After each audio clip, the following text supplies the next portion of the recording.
Hi there. Welcome to the Right Here, Right Now live show. This show has one simple question. What's on your heart and mind right here, right now in this moment? We explore the depths and breadths of our humanity through that one simple question over the course of 30 to 45 minutes. I hope that you'll join us. I hope you'll enjoy the exploration. And this tune was created for me personally by the incredible Peter Griffiths, one half of the amazing Mind Takeaway. Do let us know what you think. Let us know what you take away. And of course, we always welcome challenges too. Hope to see you on the exploration.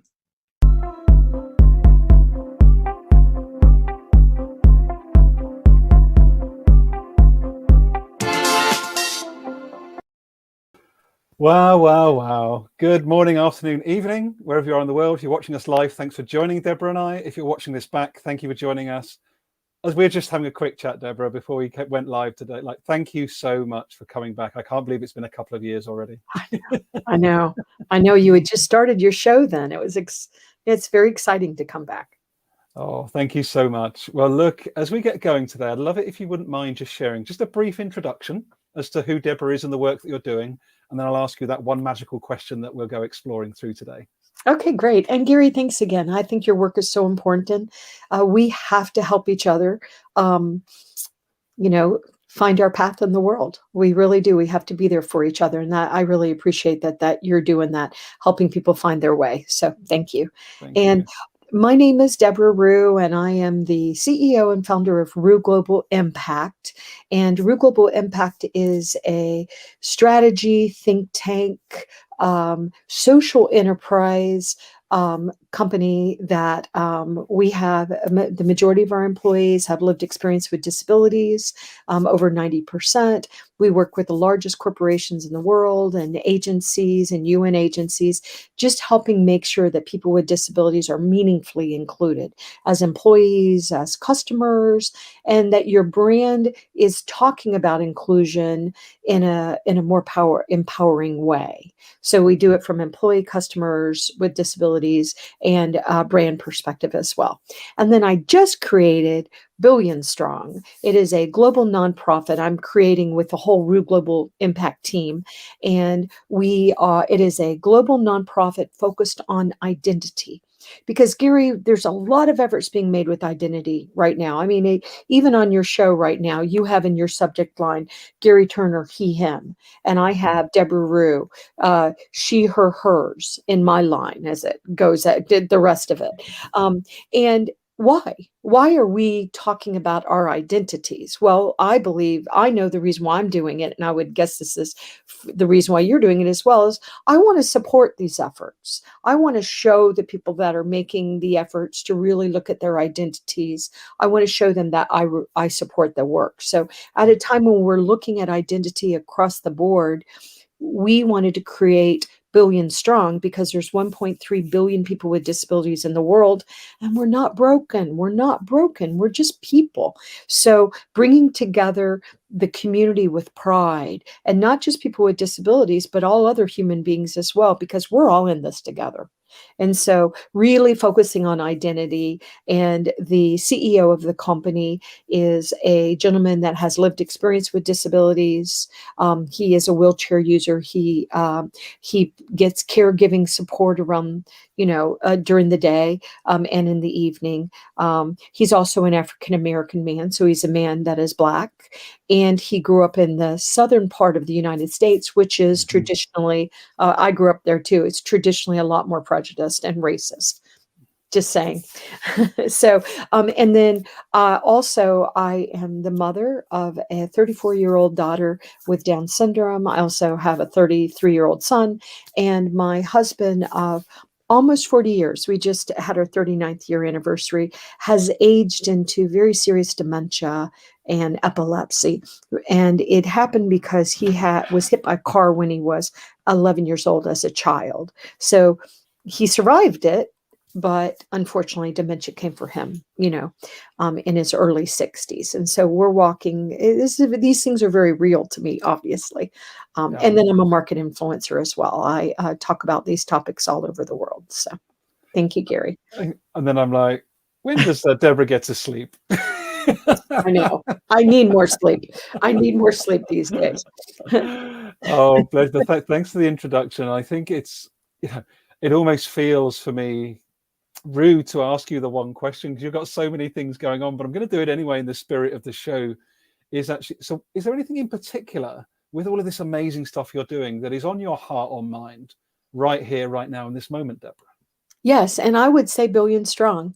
And the reason why is because, once again, to decide that 1.3 billion people are broken is ridiculous. To decide a society that I know a friend of mine who's blind, and his coworker said to him on a business trip a few years ago, "Man, I'd rather be dead than be blind." Well, how is your coworker supposed to respond to that? Because, our eyes are precious and our sight is precious, but some of us don't see as well. Some of us don't see at all. Some of us only see shapes, and, some of us don't hear as well. It doesn't mean we're less than human beings. So I would say I've had this on my heart for a long time. Mm-hmm. Um, I always was somebody that I would fight for the underdog. I would not always, which I think is a problem, but and I think women are bad about this, but I wouldn't always defend myself. But you go after somebody else that I think is disenfranchised, and I'm going to be in your face, because I don't like that. I don't like Mm-hmm. that we are bullies and mean to each other. But at the same time, you have to talk to society and people in a way that they'll actually hear. Mm. Uh, and that, I think, is very interesting. And so I just continued to believe everything that I've done. And we were talking about synchronicities when we got on today, and Yeah. how we met, and how much I love your work and your coaching, and your guidance that you're giving around the world. But I think that what's just happened is my entire life and the accumulation of my work has come together to say, no, billion strong is something that will. We talk about changing the world, Gary, and I think it's cheeky to say, "Oh, I'm going to change the world," but I really do believe that billion strong could change the world and make it a lot better for a lot of people. And you had mentioned, I loved what you said right before we went on air, and I was hoping you'll say it I will here. share it. Yeah, yeah. Yes, because what you said is another reason why we need billion strong. So Yeah, over yeah, to you. and absolutely. Let me share that. So, for anybody that's followed the show before or someone that knows me well enough, you'll know that I'm very passionate about diversity, equity, inclusion. It's a topic, even pre the tragic murder of George Floyd, I was involved with. I was talking to Deborah about it before that tragic event. But there is something, and I'm guilty of it, and I'm putting my hands up, is that for some reason, disability inclusion is the area of DEI that I hear the least about on the airwaves, and it's the area of DEI that I amplify the least for some reason. Well, and So, I think and it's so true, Gary. That's so true. And a couple of years ago, I was at I really like Society of Human Resource Management in the States. It's nicknamed SHRM, mhm. and it is an organization that helps human resource professionals. And so I remember they have done a lot of work, with DNI. And so I'd gone to a conference. This is like, maybe, oh gosh, time is so weird to me that right now, but maybe 6 or 7 years ago. And what the instructors were doing is they were saying, tell us everything that belongs in DE&I. And so they were making lists. And so I just sat there and watched, and I was just curious how long it was going to take for Mm. my community to be included. And by the way, Gary, I don't look like I'm a person with disabilities. Now, I do have, like so many others, I'm neurodiverse, so I have ADHD, which ADHD in a lot of ways is it allows me to do all these ridiculous things, but it's my superpower, but it also can cause problems with sleep, depression, anxiety. I don't like to sit down, so it's a hassle when I have to be on a long plane ride. Anyway, but whatever, it just means I'm a human navigating my life. And so I just think more than ever before, we need to really understand how we're not being included in these conversations. And I will tell you, back to that story, they got to about 18 different things, and they were about to wind it up. And they're like, okay, any more suggestions? And I put up my hand and I said, disabilities. And they're like, oh, yeah. Oh, yeah. So it sort of hurt my heart a little bit, because why do we decide that people are not valued because whatever? Mm-hmm. Because you're the wrong color skin, Gary, because you're the wrong sex and gender, because you love the wrong person. I'm sorry, why is love bad? Yeah. So anyway, I appreciate the conversation. No, it's so fascinating because on the one side, it's so obvious, isn't it? Like we're all complex, we're all intersectional. We've got so many different strands to, being a carer, or, being a traveler, or being a stay-at-home. Like, there's so much of it, but we just haven't created the conditions in the workplace to allow us to bring all of that. So there's a lot of well-meaning, bring your whole self, show up as a whole human being, but like, I'm not sure really people are ready for that. I want them to Yeah, be, I but agree. Yeah. if I come and drop my 18 different, sort of the kaleidoscope, let me use that. If I bring the kaleidoscope of Gary to the organization, I can assure you right now, Deborah, when I bring more than the day job that I'm paid to do, everyone starts getting a little bit stressed. I agree. And I also, there's some companies that, there's very few of them, but there's a few that are actually really looking for these diverse individuals. Now, there's many companies that say that they are, but I'm just saying, based on, the reality of whether or not you're doing it. And what we're seeing is a lot of some of the companies that are being talked about in our space, they will hire people with disabilities, but then they just sort of leave them in whatever position they got into. So, and they should just be glad that they got hired. So we don't see, if you are included, we don't see you being, professionally developed like other people and things. So there's a lot to rethink and redo. But also, Gary, I think you bring up a really good point. If I bring my 18 identities to work, I'm going to overwhelm everyone, right? But at the same time, as society, we're really digging into, what does it mean? Are you, by the way, are you broken, Gary? Because you're a white male.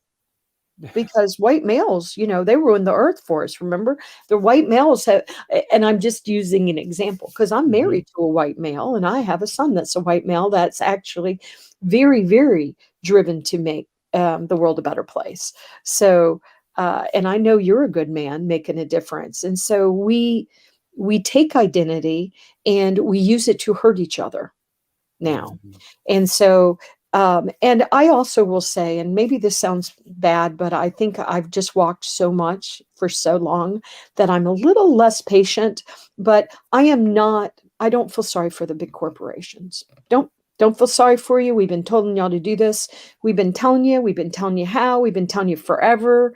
And then COVID-19 happened. Everybody had to rush home to stay safe. Oh, now you know what we're talking about, why your systems have to be accessible, why you have to have diverse employees, because diverse employees think differently. And we have some really huge problems to solve. And if we all think the same way, and we all have the exact same background, we're pulling from all the same data. We need different data so that we can fix the problems. Sorry, I don't want to nag. I'll start nagging. You're not nagging. It's what I call passion, to be honest with you, Deborah. And it's so important, because if I weave together all these different strands, you've got the diversity, equity, inclusion, you've got disability inclusion, you've got COVID. Like, if I was going to sort of distill everything we've shared in these first 14 minutes, it really is, how do we create the space to see and experience one another as a human being? And allow people to be whoever they want to be. I mean, for the viewer, the people that can see, I have purple hair. Well, that's ridiculous. How can you have purple hair? Well, why not? Why can't I have purple hair? I'm gray. I'm very gray. And I ran into a woman a couple of years ago before the pandemic, and she said, "Oh, you're channeling your 13-year-old." And I knew she was insulting me. She was my friend, but I still knew she was taking a hit at me. And I said, "Yes, I am." I said, "My husband has dementia, and it is such a hard path that if I need to channel my 13-year-old and have purple hair to get through it, You should applaud my purple hair. And when I told her that, she, as you can imagine, was like, oh, yeah, I know. I need to. Because why do we go right out of the gate and start trying to hurt each other? Oh, you're channeling your 13-year-old. We do it all day long to people, just little ways that we try to hurt each other. And I don't think we can do that anymore. And I know that's all your work's all about that, really truly making a difference. And thank goodness, Gary, it is. We need more Gary Turners in the world trying to help. We've all got to help. Likewise. I know it's so. The thing that I'm really perplexed by is that we have got the answers, haven't we? Yes, we do. Within every single one of us. Yes, we do. And it's normally the people that are actually already being paid, right? A lot of these big corporations are already investing by paying a salary into these people. But how often do they actually hear them, right, or get their ideas, or ask them how they perceive things from these different backgrounds? They're afraid to. Yeah, you're right, Gary, and they're afraid to, and they're actually afraid to ask what they think and what they feel. And it's because what if they ask for something that's too hard? And I think that's a lot of reasons why people with disabilities are not included, because what if they ask you for something you don't know how to do? What if they ask you for sign language interpreters for their interview?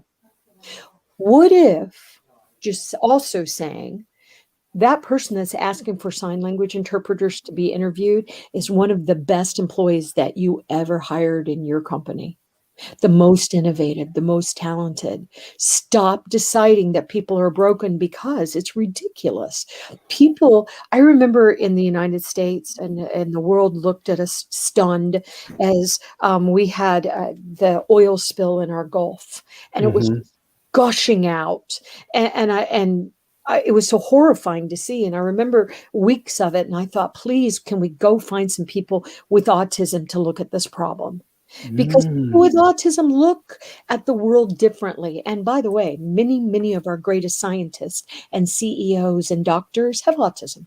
They're on the spectrum, And so we have to, are we as society sad that we had Stephen Hawkins? Oh my God, he was brilliant. He was amazing. Such a good example.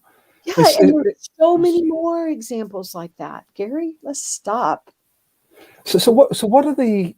I'm going to try and get super practical. When you're trying to support, as a consultant, as a think tank leader in this space, what are some of the biggest challenges you come up against in terms of trying to invite people into this dialogue, Deborah? Yeah, and I will say that's first of all, a great question, and it's also interesting that question has shifted through the years.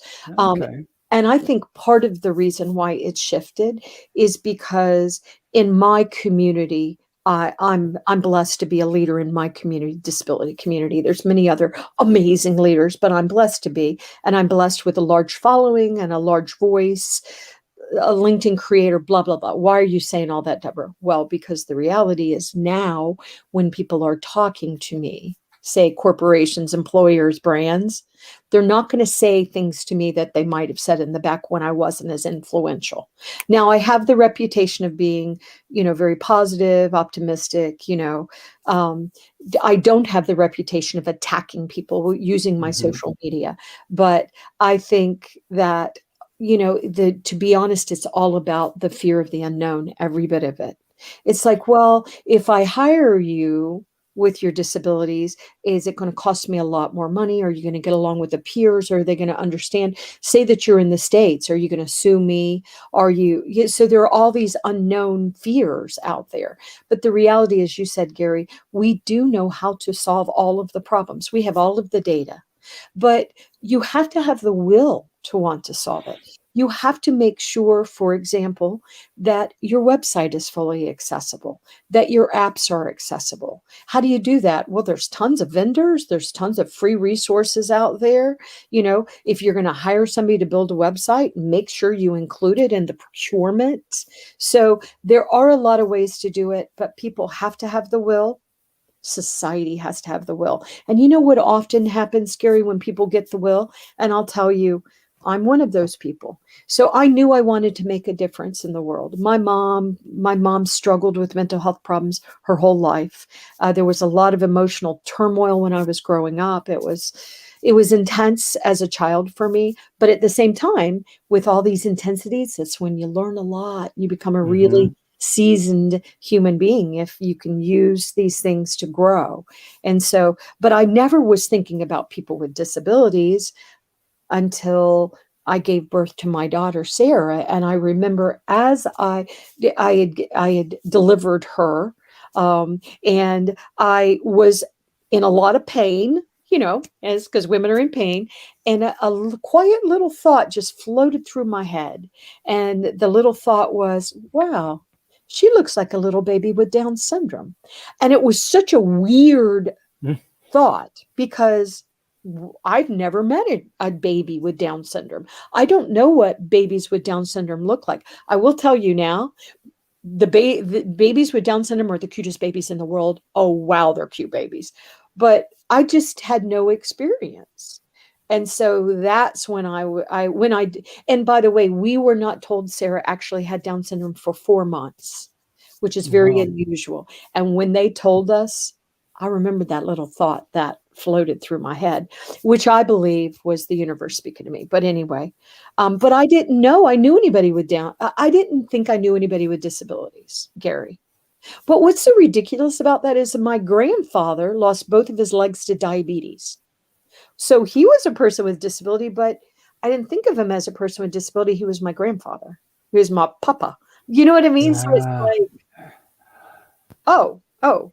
So I think a lot of people, don't think of people with disabilities as being different. They just, but there's enough of society that it has set up laws and barriers to our community. For example, just speaking, this is not just a United States problem, but an example is if you make more than a certain amount of money in the United States, there's other countries too, and you have severe disabilities and you need help with caregiving and, things like that, your services will be taken away from you. Your caregivers and everything else will be taken away from you if you make too much money. So the system is set up to keep people with disabilities all over the world in below poverty.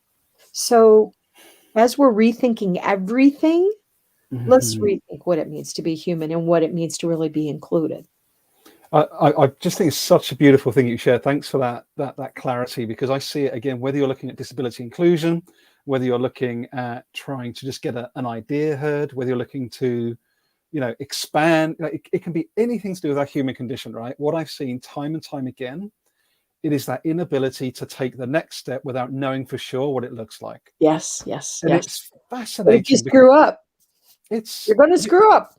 but it's fascinating, isn't it? Because what have we had the last 18 months if it hasn't been the perfect example of having to do exactly that? So where I'm going with this little bit of a thought sort of bubble, Deborah, is now corporations, leaders, individuals, now is the time, and I'm challenging me again, as I did before we stepped on. Now is a brilliant time to learn more about disability inclusion, because nobody's got any bloody idea what they're doing. No one No, knows what's coming next. So why no. not just slot in understanding and trying to learn a bit more about disability inclusion right now in the unknown mix of everything else? Oh, I agree. And just think what it could mean to us if we could really bring our true selves, if we could bring everything. So right now, Gary, you work full time in chemical business in the industry. Mm-hmm. And I know that you are bringing your thought leadership during the day to your work. But just think if we were all being more deliberate about that, bringing our messages of hope and love and understanding and identity and inclusion, because we really are in this together. And I know that some people, you know, you know, you see people spending a lot of money wanting to go to Mars. And I look at those men with all that money and I think, what could we just take some of that money and help the children that are starving? I mean, we today can feed every single person on the planet. We have all the food we need to feed every single person on the planet, but we don't have the will to do it. We don't. Because if we really, and I'm hoping that the people are really going to finally come together in ways that we can change society. We don't need one leader telling the rest of the world or the countries what to do. I'm just tired of all of it. So as we're breaking it down, Yeah. let's rethink. And also, if you don't care about people with disabilities because you've never met them or but what we always see happening, Gary, is exactly what happened with me. You don't even realize you're being exposed to people with disabilities your whole life. And that's okay because maybe you're not treating them differently, but we do have to care that people with disabilities, especially more severe disabilities, are in the United States have a 74% unemployment rate. We should Mhm. care that people with disabilities, just because they have a disability, are grossly underemployed and not included.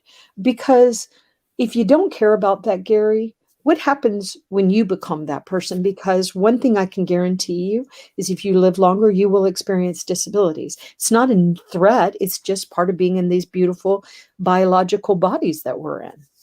Yeah. Wow. Wow. It's so much. This is that Mhm. moment where I go, I wish I had you for another hour and a half, Deborah. Aw, No, but thank you, Gary. honestly, it's so important because what you do so beautifully is weave together the deep social passion and belief in humanity that you have with a really practical.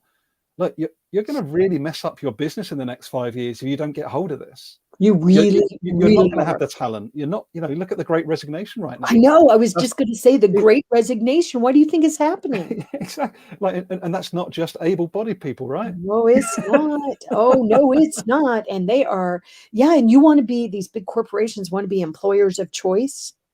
Well, a lot of people feel that the big corporations are hurting the earth and the planet and humans and all the inhabitants. And they don't want to work for you anymore because they don't perceive you're not a good Mhm. brand.